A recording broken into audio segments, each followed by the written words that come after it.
옛날 옛적에 숲가장자리의 작은 집에 노인과 노인이 살았습니다.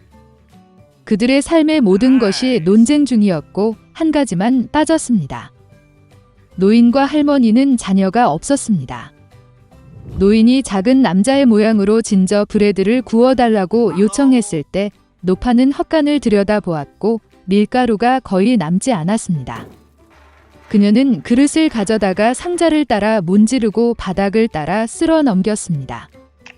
그리고 소수의 밀가루 2줌이 모였습니다. 노파는 반죽을 사어 크림으로 반죽했고 진저브레드를 탁자 위에 올려놓을 때 그것을 가져다가 팔, 다리, 머리가 있는 작은 남자의 모양으로 만들었습니다. 그리고 오븐에 넣으십시오.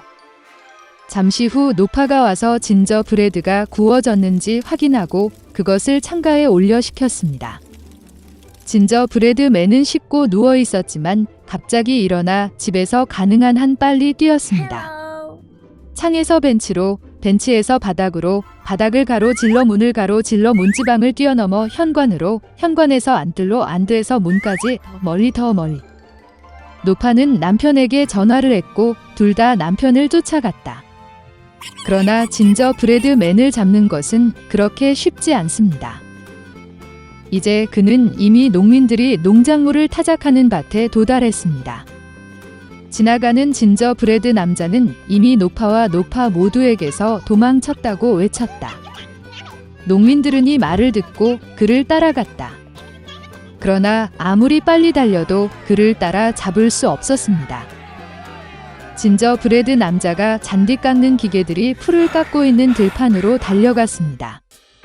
지나가면서 그는 이미 노파와 농민에게서 도망쳤다고 외쳤다. 그리고 그는 그들에게도 쉽게 달아날 것이다.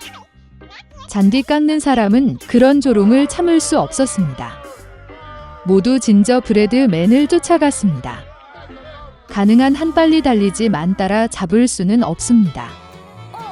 그리고 작은 남자를 만나기 위해 암소가 걷고 있고 그는 이미 늙은 여자, 노인, 농부 잔디 깎는 기계로부터 도망쳤으며 그녀도 쉽게 도망쳤고 외쳤습니다. 소는 화를 내고 진저브레드맨을 쫓아갔습니다. 그는 따라 잡을 수 없습니다. 그리고 그를 만나기 위해 되지. 작은 남자는 그가 이미 늙은 여자와 노인, 농부 잔디 깎는 기계, 소에서 도망쳤다고 외쳤습니다. 그리고 그는 그녀에게서도 쉽게 달아날 것입니다. 돼지가 비명을 지르고 뒤를 쫓았습니다. 그녀 많이 따라 잡을 수 없었습니다. 그녀는 너무 뚱뚱했습니다.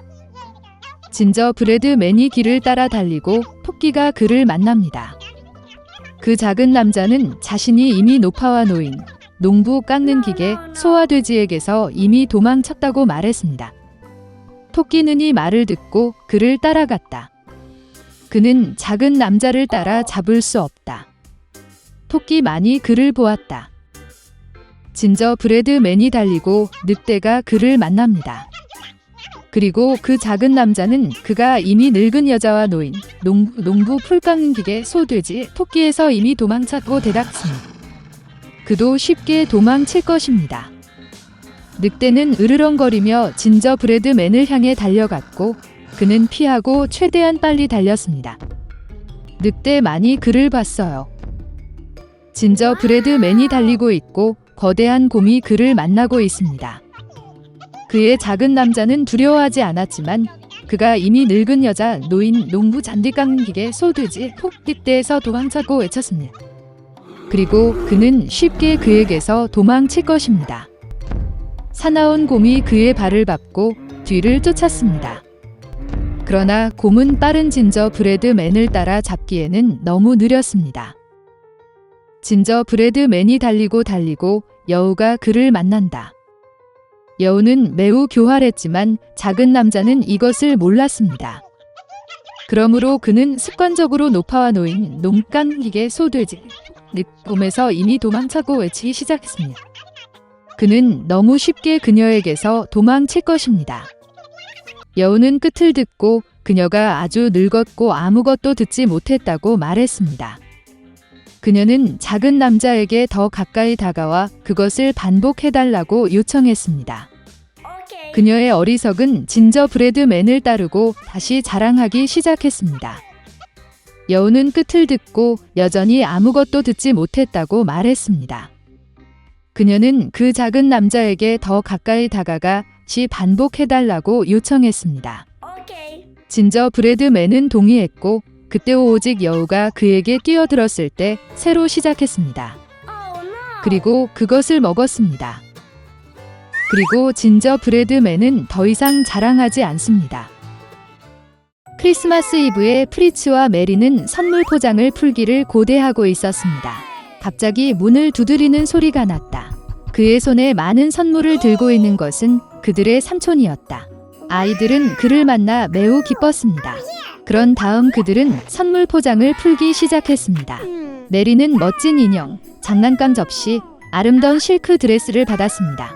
프리츠는 또한 그가 원하는 것을 얻었습니다. 웅장한 말과 쥐의 왕 메리는 나무 아래에 군인이 있음을 알아차렸습니다. 딱딱한 견과류를 깔끔하게 부수도록 설계된 호두 까기 인형이었습니다. 그 소녀는 그것을 정말 좋아했습니다. 그러나 프리츠는 그것이 그의 선물이라고 말했고 그의 여동생에게서 그것을 가져가려고 했습니다. 아이들은 호두 까기 인형을 뻗어 팔을 찢었습니다.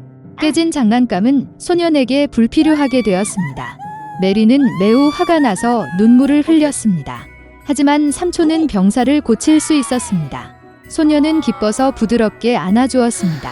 하루가 너무 바빠서 곧 지쳐서 나무 아래에서 잠이 들었습니다. 잠자는 동안 메리는 이상한 소리를 들었습니다. 마우스 소란과 같았습니다. 소년은 눈을 떴다. 집 안에 있는 물건들은 그보다 훨씬 더 커 보였습니다. 그리고 그녀가 잠들었던 나무는 절대적으로 거대해졌습니다. 메리는 증가한 것은 물체가 아니라 감소했다는 것을 깨달았습니다. 갑자기 그의 군대와 함께 마우스 왕이 놀란 소녀의 눈앞에 나타났습니다.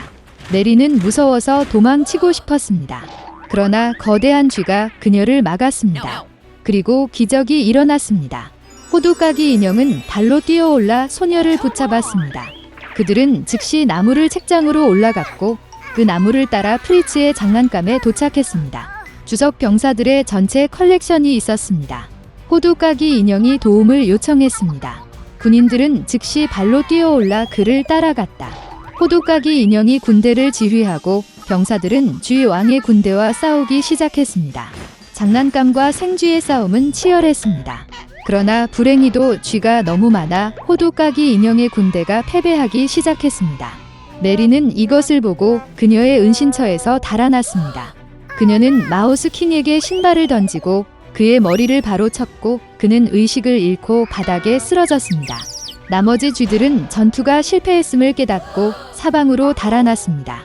메리는 호두 까기 인형에게 달려갔지만 생쥐왕이 심하게 다쳐 의식을 잃고 누워 있었습니다. 소녀는 자신이 죽었다고 생각하고 몹시 울기 시작했습니다. 그리고 갑자기 메리 뒤에 아름다운 요정이 나타났습니다. 그녀는 소녀를 돕기로 결정했습니다.